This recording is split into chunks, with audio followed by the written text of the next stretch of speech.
Hello sa inyo mga kagutom. Andito naman, bumabalik. Simpleng vlog lang. May ipopost lang ako na video. Tapos magko-comment ako sa video na to.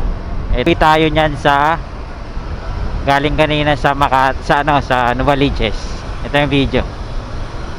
Yan.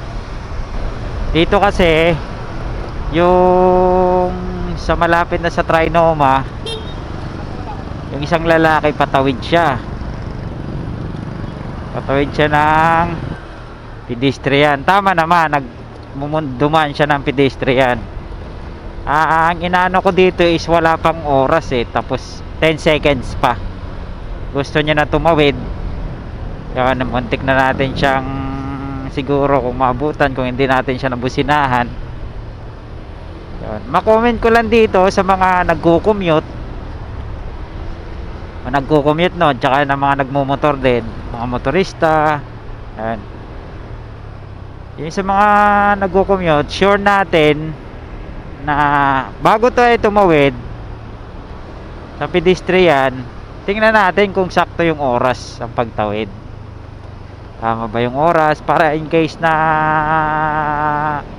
iwas tayo sa disgrasya.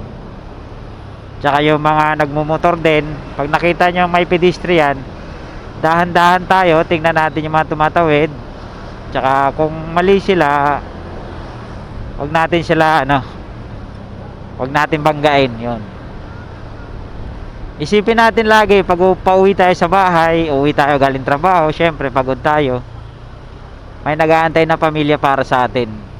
Hindi yung para sa mga nagko-commute, para din sa mga nagbabiyahe araw-araw. Lagi natin isipin na may nag-aantay na pamilya sa atin.